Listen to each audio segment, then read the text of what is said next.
চট্টগ্রামের আনোয়ারায় প্রায় ৮০০ একর জমিতে Chinese economic and industrial zone গড়ে তোলা হচ্ছে। গুরুত্বপূর্ণ এই মেগা প্রকল্প নির্মাণে একনেক ইতিমধ্যে ৪,১৮৯ কোটি টাকার প্রকল্প অনুমোদন করেছে। এর লক্ষ্য বিপুল বৈদেশিক বিনিয়োগ আকর্ষণ এবং অন্তত ১ লাখ মানুষের কর্মসংস্থান। মঙ্গলবার সচিবালয়ে জাতীয় অর্থনৈতিক নির্বাহী কমিটির পঞ্চম সভায় নতুন পুরাতন মিলে ৫টি প্রকল্পে ৭,০০৩ কোটি ৩৬ লাখ টাকা অনুমোদন দেওয়া হয়েছে। এ বিষয়ে রাজধানীর আগারগাঁওয়ে সংবাদ সম্মেলনে পরিকল্পনা প্রতিমন্ত্রী জানান, ৬০ ভাগের উপরে সম্পন্ন হওয়া প্রকল্পগুলো দ্রুততার সঙ্গে শেষ করা হবে। আর যেসব প্রকল্পের কাজ ৩০% নিচে সেগুলো পুনর্বিবেচনা করে নতুন প্রকল্পের সঙ্গে বাস্তবায়নের চেষ্টা করা হবে। ৬০ ভাগের উপরে যে সমস্ত প্রকল্পগুলো আছে চলমান প্রকল্পের মধ্যে, সেগুলো যেহেতু অনেক অর্থ ব্যয় হয়ে গেছে, দীর্ঘ সময় ধরে চলছে, সেইগুলোকে আমরা যথাসম্ভব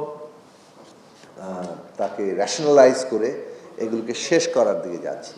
অন্যদিকে ৬০ ভাগের নিচে যেগুলো আছে, বিশেষভাবে ৩০-এর নিচে যেগুলো আছে, সেগুলোকে যতটা রিস্কোপিং করা যায় এবং সবুজ পাতার যে প্রকল্পগুলো তার সাথে ইন্টিগ্রেট করা যায়, তার জন্য আমরা কাজ করছি।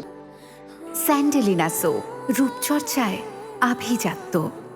প্রতিমন্ত্রী বলেন, পতিত সরকারের আমলে দুর্নীতির পাশাপাশি অপচয় হয়েছে অনেক বেশি। কিছু কাজের যে ধারাবাহিকতা, সেটাকে প্রায় অস্বীকার করার কোনো কোনো ক্ষেত্রে অসম্ভব হয়ে পড়ে। সেরকম কিছু কিছু জায়গায় আমরা সেটা দিচ্ছি, কিন্তু প্রত্যেকটা জায়গায় তদন্ত করার জন্য আমরা উদ্যোগ নিচ্ছি, যাতে করে এগুলো চিহ্নিত করতে পারি। কেবলমাত্র ওই প্রকল্পের বিষয়কেই চিহ্নিত করার জন্য না, ভবিষ্যতে যাতে এরকম আর কিছু না হতে পারে, তার জন্য আমরা আসলে এখান থেকে বলা চলে যে প্রয়োজনীয় লেসনগুলো নিচ্ছি।